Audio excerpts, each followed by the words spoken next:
தற்பொழுது வருமான வரித்துறை அதிகாரிகள் தமிழகத்தினுடைய தலைமைச் செயலாளர் இல்லம் அண்ணா நகரில் இருக்கிறது. அங்கு தற்பொழுது சோதனையிட்டு வருகிறார்கள் என்பதை உறுதி செய்ய முடிகிறது. தொடர்ந்து அதிகாரிகள் 20 பேர் கொண்ட அதிகாரிகள் அங்கு முகாமிட்டிருக்கிறார்கள். இந்த சோதனை என்பது சேகர் ரெட்டி மற்றும் அவரது சகாக்கள் தொடர்புடைய சோதனைக்கு அடுத்த கட்ட நிகழ்வு என்று வருமான வரித்துறை அதிகாரிகள் சொல்லியிருக்கிறார்கள். இந்த சோதனை குறிப்பாக அவர் சேகர் ரெட்டி மற்றும் ராம்மோகன் ராவ் இடைப்பட்ட ஒரு உறவு என்பது எப்படி இருந்தது, பண பரிவர்த்தனை சம்பந்தமான ஒரு சோதனையாக பார்க்கப்படுகிறது.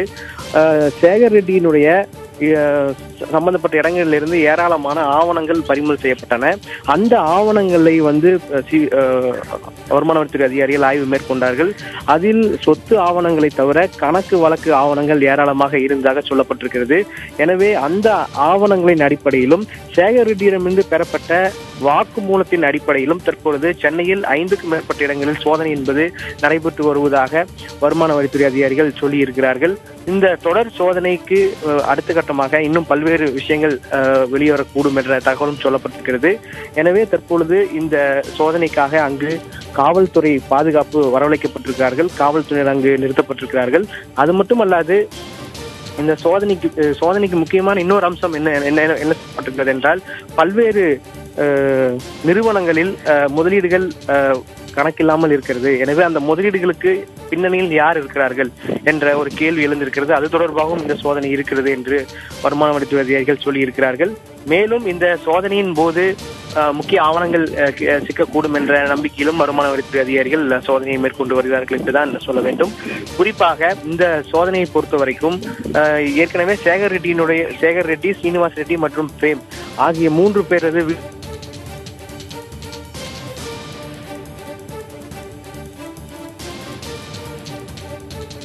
போது இந்த சோதனையின் போது, அதாவது சேகர் ரெட்டி சம்பந்தப்பட்ட இடங்களில் நடத்தப்பட்ட சோதனையின் போது 131 கோடி ரூபாய் ரொக்கம் பறிமுதல் செய்யப்பட்டது. அதே போல 171 கிலோ தங்க கட்டிகள் பறிமுதல் செய்யப்பட்டன. இது இந்தியாவிலேயே மிகப்பெரிய ஒரு வழக்காக பார்க்கப்பட்டது. இதன் பின்னணியில் பார்த்தோமானால் இது யாரெல்லாம் தொடர்பு இருக்கிறது, இந்த பணம் சாதாரணமாக ஒரு நாளில் திரட்டக்கூடிய பணம் அல்ல. சேகர் ரெட்டிக்கு இந்த பணம் எங்கிருந்து வந்தது என்ற சந்தேகம் வலுவாக இருந்தது. அது மட்டுமல்லாது சேகர் ரெட்டி தமிழ்நாடு முழுவதும் 2 துறைகளில் வலுவான ஒரு நபராக, தொழிலதிபராக இருந்திருக்கிறார் என்று சொல்ல வேண்டும். ஒன்று கான்ட்ராக்ட் தொழில், பொதுப்பணித்துறையினுடைய முக்கியமான கான்ட்ராக்டுகள், சாலை கான்ட்ராக்டுகள், நெடுஞ்சாலைத்துறையுடைய சாலை கான்ட்ராக்டுகள், இதிலெல்லாம் மிகவும் அதிக செயல்பட்டு வந்திருக்கிறது. அதே போல பொதுப்பணித்துறைக்கும் கீழே வரக்கூடிய மணல் அள்ளும் உரிமையும் அவர் பெற்றிருக்கிறார். அதிலும் பல்வேறு விதிமுறை மீறல்களை செய்திருக்கிறார் என்ற தகவலும் இருக்கிறது. இந்த சேகர் ரெட்டியினுடைய வருமான வரித்துறை சோதனை பிறகு தற்பொழுது நேற்று சிபிஐயும் அமலாக்க பிரிவினரும் வழக்கு பதிவு செய்திருக்கிறார்கள். வழக்கு பதிவு செய்து இதில் அதிகாரிகளுடைய பங்கு எந்த அளவுக்கு இருக்கிறது என்பதை தொடர்ந்து ஆய்வை மேற்கொண்டு இருக்கிறார்கள், விசாரணை தொடங்க இருக்கிறார்கள். இந்த நிலையில் தற்பொழுது தமிழக தலைமைச் செயலாளர் வீட்டில் தற்பொழுது வருமான வரித்துறையினர் அடுத்த கட்ட ஆய்வை மேற்கொண்டு வருகிறார்கள். இந்த ஆய்வு மிகவும் முக்கியத்துவம் வாய்ந்த ஆய்வு என்றுதான் பார்க்க வேண்டும். இந்த ஆய்விற்கு முன்பாகவே ஏற்கனவே பல்வேறு அதிகாரிகளுக்கு வருமான வரித்துறை அதிகாரிகள் சம்மன் செய்திருந்தார்கள் என்ற தகவல் வெளியாக இருந்தது. இந்த சம்மன் செய்திருந்த தகவலின் அடுத்து தற்பொழுது ஆய்வு என்பது மேற்கொள்ளப்பட்டு வருவதாக சொல்லப்பட்டிருக்கிறது. குறிப்பாக சேகர் ரெட்டிக்கும் ராம்மோகன் ராவுக்கும் எது மாதிரியான தொடர்பு என்பது இருந்திருக்கிறது என்பது தொடர்பான விசாரணை என்பது தொடர்ந்து நடைபெற்று வருவதாக சொல்லப்பட்டிருக்கிறது. எனவே இது குறித்த முழுமையான விசாரணை இன்று மாலைக்குள் தெரிய வரும் என அதிகாரிகள் சொல்லியிருக்கிறார்கள்.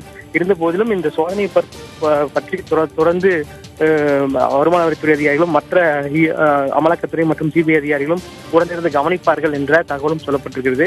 ஏனென்றால் சேகர் ரெட்டிக்கு தொடர்புடையவர்கள் ஏராளமானவர் இருக்கக்கூடும். சேகர் ரெட்டியிலிருந்து கைப்பற்றப்பட்ட 131 கோடி ரூபாய் ரொக்கத்தில் 30 கோடி ரூபாய் புதிய நோட்டுகள் என சொல்லப்பட்டிருக்கு. இந்த புதிய நோட்டுகள் எங்கிருந்து வந்தது என்ற ஒரு கோணத்தில் தொடர்ந்து விசாரணை என்பது நடைபெற்றுக் கொண்டிருக்கிறது. சிபிஐ அதிகாரிகள் நடத்திக் கொண்டிருக்கிறார்கள்.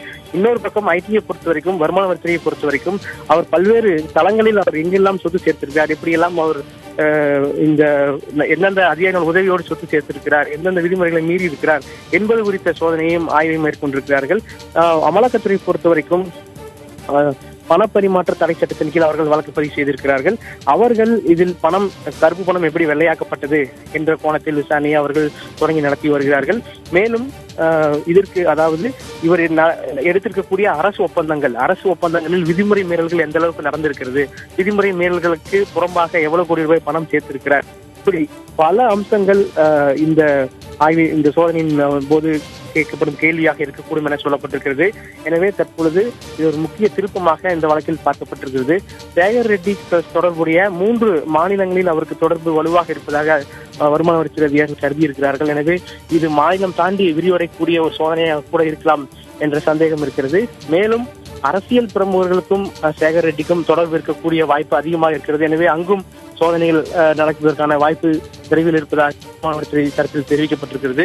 எனவே ஒரு மிகப்பெரிய ஒரு நெட்வொர்க் மூலமாக இந்த சேகர் ரெட்டி இங்கே வந்ததும் தற்பொழுது தெரிய வந்திருக்கிறது. எனவே தற்போதைய இந்த செய்தி மிக முக்கியமான திருப்பமாக இந்த சேகர் ரெட்டி வழக்கில் இருப்பதை நாம் காணலாம்.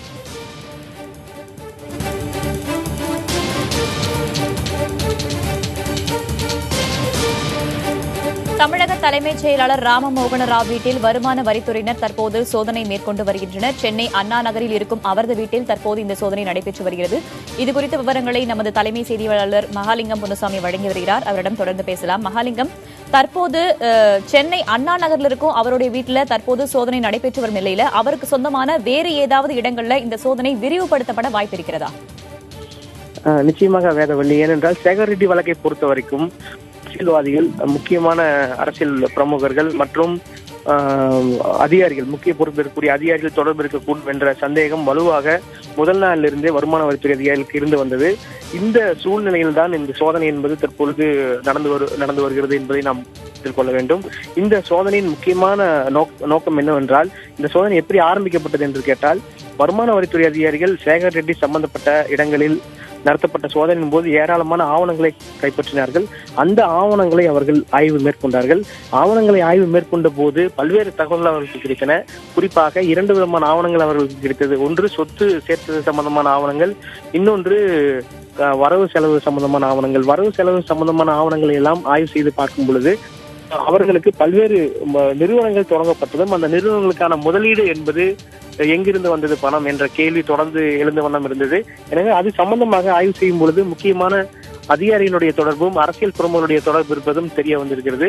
எனவே வருமானத்திற்கு புறம்பாக அல்லது கணக்கில் காட்டாத வருமானம் எங்கிருந்து அவர்களுக்கு வந்தது, எப்படி அவர்கள் உதவி செய்தார்கள் என்ற கோணத்தில் தற்பொழுது வருமான வரித்துறை அதிகாரிகள் இந்த ஆய்வை மேற்கொண்டு வருகிறார்கள். வருமான வரித்துறை அதிகாரிகளோடு சேர்ந்து சிபிஐ அதிகாரிகளும் அமலாக்க பிரிவு அதிகாரிகளும் உடன் இருக்கிறார்கள் என்ற தகவலும் சொல்லப்பட்டிருக்கிறது. ஏனென்றால் சிபிஐ அதிகாரிகளும் அமலாக்க பிரிவு அதிகாரிகளும் நேற்று தான் சேகர் ரெட்டி மற்றும் அவரது சகாக்களுக்கு எதிராக வழக்குகளை பதிவு செய்திருக்கிறார்கள். எனவே அந்த புலனாய்வு அமைப்பை சார்ந்தவர்களும் உடன் இருப்பார்கள், அவர்களும் இந்த விசாரணையை முன்னிருப்பார்கள் என்ற தகவல் சொல்லப்பட்டிருக்கிறது. எனவே இது 3 அமைப்புகளும் சேர்ந்து இந்த வழக்கு விசாரணையை அடுத்த கட்டத்துக்கு எடுத்துச் செல்வதற்கான வாய்ப்பு இருக்கிறது. வேதவழி. மகாலிங்கம், தற்போது சென்னை அண்ணா நகர்ல இருக்கும் அவருடைய வீட்டில் தற்போது சோதனை நடைபெற்று வரும் நிலையில இந்த சோதனையானது எவ்வளவு நேரம் அல்லது எவ்வளவு நாள் நீட்டிக்கப்பட வாய்ப்பு இருக்கிறது? வேதவழி, ஒரு மாநிலத்தினுடைய செயலாளர் இல்லத்தில் இந்த சோதனை என்பது நடக்கிறது. இது மிக முக்கியமான ஒரு நகர்வாக பார்க்க வேண்டும். இந்த சோதனையை பொறுத்து பார்க்கும் பொழுது இதில் முக்கியமாக சேகர் ரெட்டியினுடைய தொடர்பு குறித்த விசாரணை என்பது முழுமையாக இருக்கும். சேகர் ரெட்டி தொடர்பு இடங்களில் கைப்பற்றப்பட்ட ஆவணங்களை சரிபார்க்கும் அல்லது அதற்கு இணையான ஆவணங்கள் எங்கு இருக்கிறது அது சம்பந்தமான விசாரணை இருக்கக்கூடும் என சொல்லப்பட்டிருக்கிறது. இன்னொரு விஷயம், சேகர் ரெட்டிக்கு எது மாதிரியான உதவிகள் செய்யப்பட்டது அல்லது சேகர் ரெட்டியின் பெயரிலோ அல்லது அவரது பினாமியினுடைய பெயரிலோ நிறுவனங்கள் தொடங்கப்பட்டதற்கு பணம் எங்கிருந்து வந்தது, ரொக்கம் எங்கிருந்து வந்தது, அது போன்ற விசாரணை என்பது இருக்கக்கூடும் என்ற தகவல் சொல்லப்பட்டிருக்கிறது. எனவே இந்த விசாரணை என்பது, இந்த ஆய்வு சோதனை என்பது இன்னும் தொடர்ந்து நடக்கக்கூடும், 1 நாள் அல்லது 2 நாட்கள் நடக்கக்கூடும் என்ற தகவல் தற்பொழுது சொல்லப்பட்டிருக்கிறது. மகாலிங்கம், சேகர் ரெட்டிக்கு தொடர்புடைய சம்பந்தப்பட்ட நபர்களுடைய வீடுகளிலும் அவங்களுடைய நிறுவனங்களிலும் வருமான வரித்துறையினர் தொடர்ந்து சோதனை நடைபெற்று வரும் நிலையில தற்போது சேகர் ரெட்டி எங்கிருக்கிறார், அவரிடம் நடத்தப்படும் விசாரணை தற்போது எந்த அளவில் இருக்கிறது? நாம் அதிகாரியிடம் கேட்டோம், சேகர் ரெட்டியை எங்கிருக்கிறார், யாருடைய விசாரணை வளையத்துக்குள் வைத்திருக்கிறார்கள் என்ற கேள்வியை கேட்டோம். சேகர் ரெட்டியை பொறுத்த வரைக்கும் நான் கடந்த வாரம் 4 நாட்கள் வருமான வரித்துறை அதிகாரிகளினுடைய கட்டுப்பாட்டில் இருந்தார். ஏனென்றால் கிட்டத்தட்ட 1 வாரம் வருமான வரித்துறை அதிகாரிகள் சேகர் ரெட்டி மற்றும் அவரது சகாக்கள் வீடுகளில் சோதனை நடத்தினார்கள். வழக்கமாக ஒருவரது வீட்டில் வருமான வரித்துறை அதிகாரிகள் சோதனையை தொடங்கிவிட்டார்கள் என்றால் அந்த வீட்டில் உள்ள வெளியே செல்ல அனுமதிக்கப்படுவதில்லை. ஏனென்றால் பல்வேறு தகவல்களை அளித்து விடுவார்கள் அல்லது ரொக்கங்களை மாற்றி விடுவார்கள், ஆதாரங்களை அளித்து விடுவார்கள் என்ற காரணத்தின் அடிப்படையில் அவர்கள் வீட்டிலேயே வைக்கப்பட்டுள்ளார்கள். எனவே இந்த வழக்கை பொறுத்த வரைக்கும் சேகர் ரெட்டியிடம் கிட்டத்தட்ட 4 நாட்கள் விசாரணை என்பது வருமான வரித்துறை அதிகாரிகள் மேற்கொண்டார்கள். அதே போல அவருடைய வாக்குமூலத்தையும் சீனிவாச ரெட்டியினுடைய வாக்குமூலத்தையும் பிரேம் என்பவரது வாக்குமூலத்தையும் அவர்கள் பதிவு செய்தார்கள். அந்த வாக்குமூலத்திலும் அவர்கள் இந்த கைப்பற்றப்பட்ட 131 கோடி ரூபாய் ரொக்கம் மற்றும் 171 கிலோ தங்க கட்டிகள் தங்களுடையதுதான் என்பதை அவர்கள் ஒப்புக்கொண்டுள்ளதாக சொல்லப்பட்டிருக்கிறது அதிகாரிகளின் தரப்பில். எனவே இவர்களுக்கான அந்த மூலதனம் எங்கிருந்து வந்தது, அவர்களுக்கு உதவி செய்தவர்கள் யார் என்ற கோணத்தில் தான் விசாரணை என்பது இருந்தது. தற்பொழுது வருமான வரித்துறை அதிகாரிகள் நடத்திய சோதனையில் நேற்று குறிப்பாக கைப்பற்றப்பட்ட 131 கோடி ரூபாயில் 30 கோடி ரூபாய் புதிய 2000 ரூபாய் நோட்டுகள்.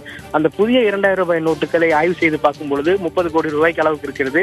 அதில் வரிசை எண் ரூபாய் நோட்டினுடைய 2000 ரூபாய் நோட்டினுடைய வரிசை என்பது ஒன்றாக இல்லை, வெவ்வேறாக இருக்கிறது. எனவே இது வங்கியிலிருந்து வந்திருக்க வாய்ப்பு மிக குறைவு என்று அதிகாரிகள் கருதுகிறார்கள். எனவே தற்பொழுது வங்கியிலிருந்து வராவிட்டால் இது எங்கிருந்து வந்திருக்க வேண்டும் என்ற கோணத்தில் விசாரணையை மேற்கொண்டிருக்கிறார்கள். அப்போது அவர்கள் யூகித்த விஷயம் என்னவென்றால், தமிழகம் முழுவதிலும் இருந்து பல்வேறு நிறுவனங்கள் மற்றும் நபர்கள் முக்கியமான புள்ளிகள் மூலமாக இந்த ரூபாய் நோட்டுகள், புதிய ரூபாய் நோட்டுகள் வங்கியிலிருந்து பெறப்பட்டு சேகர் ரெட்டியிடம் கொடுத்து வைக்கப்பட்டிருக்கிறது. சேகர் ரெட்டி இந்த பணத்தை பெற்று பாதுகாப்பாக வைத்திருக்கக்கூடிய நபராக பார்க்கப்படுகிறார். அரசியல்வாதிகள் மற்றும் முக்கிய அதிகாரிகள், அரசு அதிகாரிகள் என இவர்களுடைய பணத்தை சேகர் ரெட்டி பாதுகாப்பாக வைத்திருக்கும் ஒரு வேலையும் சேர்த்து பார்த்து வந்திருக்கிறார் என்ற தகவல் சொல்லப்பட்டிருக்கிறது. ஒரு பக்கம் அரசு ஒப்பந்தங்களை எடுத்து அதில் விதிமுறை மீறல்களை செய்து அதில் பணம் சம்பாதிப்பது ஒரு பக்கம் இருந்தாலும், அரசு அதிகாரிகள் மற்றும் அரசியல் பிரமுகர்களுடைய பணத்தை அவர் எடுத்து பாதுகாப்பாக வைத்திருக்கும் பணியையும் அவர் செய்திருக்கிறார் என்ற சந்தேகம் வலுவாக இருக்கிறது வருமான வரித்துறை அதிகாரிகளுக்கு. எனவே இந்த கோணங்கள் எல்லாம் தொடர்ந்து விசாரணை என்பது நடைபெறக்கூடிய வாய்ப்பு அதிகமாக இருக்கிறது. எனவே மேலும் இந்த சோதனை, வருமான வரித்துறையினுடைய சோதனை விரிவாக வாய்ப்பு இருக்கிறது. மகாலிங்கம், சேகர் ரெட்டி விவகாரத்துல அரசியல் பிரமுகர்களும் முக்கிய நிர்வாகிகளும் இந்த விஷயத்திற்குள்ள வந்திருக்கும் நிலையில சிபிஐ விசாரணை வளையத்துல யாரெல்லாம் உள்பட வாய்ப்பு இருக்கிறது? சிபிஐ பொறுத்த வரைக்கும் தற்பொழுது நேற்றுதான் வழக்கு பதிவு செய்தார்கள். சேகர் ரெட்டி, சீனிவாச ரெட்டி மற்றும் பிரேம் ஆகிய 3 பேர் மீது வழக்கு பதிவு செய்திருக்கிறார்கள். அது மட்டுமல்லாது அடையாளம் தெரியாத வங்கி அதிகாரிகள் மற்றும் அரசு ஊழியர்கள் என்ற பெயரிலும் வழக்கு என்பது பதிவு செய்யப்பட்டிருக்கிறது. 3 பிரிவுகளின் கீழ், அதாவது லஞ்ச ஒழிப்பு சட்டம், பிரிவென்ஷன் ஆஃப் கரப்ஷன் ஆக்ட் என்ற சட்டத்தில் 3 பிரிவின் கீழ் வழக்கு என்பது பதிவு செய்யப்பட்டிருக்கிறது. அவர்கள் சிபிஐ பொறுத்த வரைக்கும் 2 கோணங்களில் வழக்கை விசாரிப்பார்கள். ஒன்று, வங்கி அதிகாரிகளுடைய தொடர்பு, அதை அவர்கள் முதலில் உறுதி செய்ய வேண்டும். ஏனென்றால் அரசு அதிகாரிகளுடைய லஞ்ச லாவண்ய விஷயங்களைத்தான் சிபிஐ விசாரிப்பதற்கான அதிகாரம் என்பது இருக்கிறது. எனவே சிபிஐ பொறுத்த வரைக்கும் அரசியல்வாதிகளை தாண்டி முக்கியமான பொறுப்பில் இருக்கும் அதிகாரிகள், குறிப்பாக வங்கி அதிகாரிகள் இந்த பணமாற்றத்திற்கு கருப்பு பணத்தை வெள்ளையாக மாற்றுவதற்கு உதவி செய்தார்களா, யாரெல்லாம் உதவி செய்தார்கள் என்ற பட்டியலை அவர்கள் ஏற்கனவே தயார் செய்து வைத்திருக்கிறார்கள்.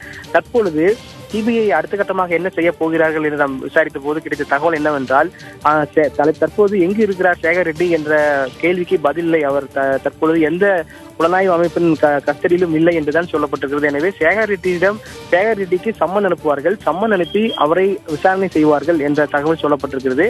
அது மட்டுமல்லாது சேகர் ரெட்டி தொடர்புடையவர்களை சம்மன் செய்து விசாரணை நடத்துவார்கள் என்று சொல்லப்பட்டிருக்கிறது. அதே போல அமலாக்க பிரிவினரும் சேகர் ரெட்டி தொடர்புடையவர்களை சம்மன் செய்து விசாரணை நடத்துவார்கள் என்ற தகவலும் சொல்லப்பட்டிருக்கிறது. சேகர் ரெட்டியின் பின்னணி குறித்தும் வருமான வரித்துறையினின் சோதனை குறித்தும் சொல்லிக் கொண்டிருக்கிறீர்கள் மகாலிங்கம். இணைப்பில் இருங்க, நம்ம தொடர்ந்து பேசலாம். தற்போது சென்னை அண்ணா நகரில் இருக்கும் நமது செய்தியாளர் ராஜ்குமாரிடம் பேசலாம். ராஜ்குமார், தமிழக தலைமைச் செயலாளர் ராமமோகன ராவ் வீட்டில் வருமான வரித்துறை அதிகாரிகள் தற்போது சோதனை மேற்கொண்டு வருகிறார்கள். இந்த சோதனையானது எப்போது தொடங்கியது? எத்தனை அதிகாரிகள் அந்த இடத்தில் தற்போது அந்த சோதனையை மேற்கொண்டு வருகிறார்கள்? வேதவழி, தமிழக தலைமைச் செயலாளர் ராம்மோகன் ராவ் அவருடைய இல்லமானது அண்ணா நகரில் இருக்கக்கூடிய அண்ணா நகர் 6th மெயின் ரோட்டில் அவருடைய இல்லம் அமைந்திருக்கிறது. இந்த இல்லத்தில் வருமான வரித்துறை அதிகாரிகள் காலை 6 மணியிலிருந்து 4 பேர் கொண்ட குழுக்களாக 10க்கும் மேற்பட்ட வருமான வரித்துறை அதிகாரிகள் தற்போது வரை அவர் இல்லத்தில் சோதனை நடத்தி கொண்டிருக்கிறார்கள். இந்த சோதனை அவருடைய வீட்டில் உள்ள இருக்க, அதாவது 2 மாடி கொண்ட அவருடைய வீடு, அந்த இடத்தில் தொடர்ந்து சோதனைகள் நடைபெற்று வருகிறது. அதே போன்று சோதனை நடப்பதை உள்ளே இருக்கக்கூடிய அதிகாரிகள், நாங்கள் வருமான வரித்துறையில் வந்திருக்கும், சோதனை நடைபெற்றிருக்கிறது என்ற தகவலை மட்டும் அவர்கள் உறுதி செய்திருக்கிறார்கள். தொடர்ந்து உள்ளே வீட்டிற்குள்ளே சோதனை நடந்து கொண்டிருக்கிறது. உள்ளே அவருடைய உறவினரும் இருக்கிறார்கள் என்ற தகவல் தெரிகிறது. தொடர்ந்து சோதனை நடந்து கொண்டிருக்கிறது.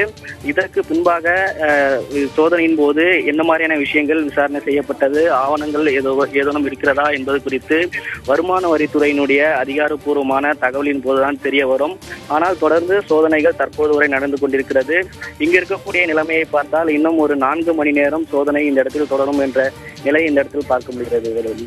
ராஜ்குமார், தற்போது தமிழக தலைமைச் செயலாளர் ராமமோகன ராவ் வீட்டில் வருமான வரித்துறையினர் சோதனை நடத்தி வரும் நிலையில அங்கு தற்போது என்ன மாதிரியான சூழல் நிலவுகிறது? அங்கு பாதுகாப்பு ஏற்பாடுகள் ஏதேனும் செய்யப்பட்டிருக்கிறதா? வருமான வரித்துறை அதிகாரிகளை பொறுத்தவரை தன்னிச்சையாக அமைப்பாக அவர்கள் சோதனை என்பது நடத்தி கொண்டிருக்கிறார்கள். அதே போன்று சோதனை நடந்து கொண்டிருப்பது காவல்துறையினரும் உறுதி செய்திருக்கிறார்கள். வருமான வரித்துறை அவர்களுடைய நடைமுறைக்கு ஏற்ப சோதனையை அவர்கள் மேற்கொண்டிருக்கிறார்கள். அதாவது உள்ளே இருக்கக்கூடிய நபர்கள் வெளியே வராமலும், அதே போன்று தொடர்ந்து வீட்டிற்குள்ள இருக்கக்கூடிய நபர்களிடம் விசாரணை போன்ற நடைமுறைகளை வருமான வரித்துறை அதிகாரிகள் மேற்கொண்டிருப்பதாக தெரிகிறது. இங்கு இருக்கக்கூடிய உள்ளே சோதனையில் ஈடுபட்டிருக்கிற வருமான வரித்துறை அதிகாரிகள் நாங்கள் சோதனை நடத்தி கொண்டிருப்பது உறுதி செய்திருக்கிறோம், தொடர்ந்து சோதனைகள் நடைபெற்று வருகிறது என்ற தகவலை அவர் தெரிவித்திருக்கிறார்கள். அதே போன்று வீட்டிற்குள்ளிருந்து வெளியே யாரும் வராத அளவுக்கு அதற்கான விசாரணை என்பது தொடர்ந்து நடைபெற்றுக் கொண்டிருக்கிறது. இங்க இருக்கக்கூடிய சூழல் நிலவரம் பொறுத்தவரை பார்க்கும்போது இன்னும் ஒரு 4 மணி நேரம் இந்த சோதனை நடைபெறுவது என்று இந்த இடத்துல பார்க்க முடியாது. ராஜ்குமார், இந்த வருமான வரித்துறையினோட சோதனை 4 மணி நேரம் நீடிக்க வாய்ப்பு இருக்கிறதுன்னு சொல்லியிருக்கீங்க. அந்த சோதனை முடிந்த பிறகு, வருமான வரித்துறையினுடைய சோதனை முடிந்த பிறகு அவர்களுடைய அதிகாரப்பூர்வமான அறிவிப்பு என்பது எப்போது வெளியாகும்? இது ஏற்கனவே பல முக்கிய நபர்களுடைய வீடுகளிலும் வருமான வரித்துறையினை தொடர்ந்து இது போன்ற காலகட்டங்களில் சோதனை நடத்தி கொண்டிருக்கிறார்கள். அதே போன்று இந்த சோதனையை பொறுத்தவரை பார்க்கும்பொழுது பல 4 பேர் கொண்ட வருமான வரித்துறை அதிகாரிகள் சோதனையில் ஈடுபட்டிருக்கிறார்கள். ஏற்கனவே 3 மணி நேரத்திற்கு மேலான சோதனை என்பது நடைபெற்று வருகிறது. எனவே இந்த சோதனை இன்னும் 4 மணி நேரம் பொறுத்தவரை பார்க்கும்போது வீட்டில் இருக்கக்கூடிய நபர்களிடம் வருமான வரித்துறையினை விசாரணை மற்ற விவரங்கள் குறித்தும், அதே போன்று அவர்களிடம் கிடைக்கப்படக்கூடிய ஆவணங்கள் மற்ற விவரங்களை கொண்டுதான் அடுத்த கட்ட நடவடிக்கைகள் என்பது என்ன அப்படின்றது வருமான வரித்துறை அதிகாரிகள் தெரிவிப்பார்கள். அதே போன்று விசாரணை நடைபெற்றக்கூடிய விவரங்களும், அதே போன்று வருமான வரித்துறை அதிகாரிகளுடைய சோதனை, இது போன்ற தகவல்கள் வருமான வரித்துறையினுடைய அதிகாரிகள் அதிகாரப்பூர்வமாக தெரிவிக்கப்படும் பொழுதுதான் உள்ளே எந்த மாதிரியான சோதனை நடைபெற்றது, விசாரணையில் நடைபெற்றக்கூடிய விவரங்கள், சோதனையின் போது ஏதாவது ஆவணங்கள் கிடைக்கப்பெற்றதா என்பது குறித்த தகவல்கள் எல்லாம் வருமான வரித்துறையினர் அதிகாரப்பூர்வமாக தெரிவிக்கப்படும் பொழுது இதற்கு பின்பாக அதாவது மதியம் நேரங்களில் தெரிய வரும் என்ற நிலவரம் தான் தற்போது இந்த இடத்தில் இருக்கிறது. வேதவலி. ராஜ்குமார், நீங்க இணைப்பில் இருங்க. தொடர்ந்து நமது தலைமை செய்தியாளர் மகாலிங்கம் பொன்னுசாமி இணைப்பில் இருக்கிறார், அவரிடம் பேசலாம். மகாலிங்கம், இந்த பிரச்சனைக்கு மையப்புள்ளியான சேகர் ரெட்டி பற்றி ஏற்கனவே நீங்க சொல்லிக் கொண்டிருந்தீர்கள். அவரிடமிருந்து 171 கிலோ தங்கம் பறிமுதல் செய்யப்பட்டதாக சொல்லப்பட்டிருக்கிறது. அவரிடமிருந்து எவ்வளவு பணம் பறிமுதல் செய்யப்பட்டது, அது குறித்த முழுமையான விவரங்களை சொல்லுங்க.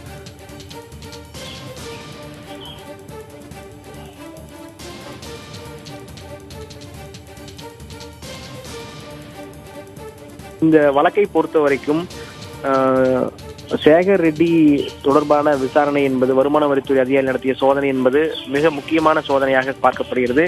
ஏனென்றால் இதுவரைக்கும் வருமான வரித்துறையுடைய வரலாற்றில் இல்லாத அளவுக்கு ரொக்கமும் தங்கமும் செய்யப்பட்டது. 131 கோடி ரூபாய் ரொக்கம் என்பது பறிமுதல் செய்யப்பட்டது. அதில் 30 கோடி ரூபாய் புதிய நோட்டுகள், அது மட்டுமல்லாது 171 கிலோ தங்க கட்டிகள் பறிமுதல் செய்யப்பட்டது. தற்பொழுது இந்த இரண்டும் பறிமுதல் செய்யப்பட்டு வருமான வரித்துறை அதிகாரிகளுடைய அலுவலகம் நுங்கம்பாக்கத்தில் இருக்கிறது. அந்த வருமான வரித்துறை அலுவலகத்தில் பாதுகாப்பு அறையில் வைக்கப்பட்டிருக்கிறது. தற்பொழுது இந்த விசாரணையை அடுத்த கட்டமாக தலைமை செயலாளர் வீட்டில் தற்பொழுது சோதனையை மேற்கொண்டு வருகிறார்கள். இது மட்டுமல்லாது அடுத்த கட்டமாக இன்னும் சில இடங்களில் சோதனையை மேற்கொள்ள அவர்கள் திட்டமிட்டிருக்கிறார்கள் என்ற தகவலும் சொல்லப்பட்டிருக்கிறது. குறிப்பாக சேகர் ரெட்டிக்கு இவ்வளவு பணம் ஒரே நாளில் இவ்வளவு பணம் எங்கிருந்து வந்தது என்ற கேள்விதான். இது மட்டுமல்லாது பல்வேறு நிறுவனங்களில் பல்வேறு புதிய நிறுவனங்கள் தொடங்கி அதில் பல்வேறு அரசு சம்பந்தப்பட்ட ஒப்பந்தங்களை எடுத்து நடத்தியிருக்கிறார்கள். அந்த அரசு சம்பந்தப்பட்ட ஒப்பந்தங்கள் எடுத்து நடத்தின நிறுவனங்களுடைய பெயர்களை அவர்கள் பட்டியலிட்டிருக்கிறார்கள். அந்த நிறுவனங்களுக்கு நிதி எங்கிருந்து வந்தது, அதில் யாரெல்லாம் முதலீடுதாரர்களாக இருக்கிறார்கள் என்ற கோணத்தில் மேற்கொள்ளப்பட்டது. அந்த விசாரணையின் அடிப்படையில் தான்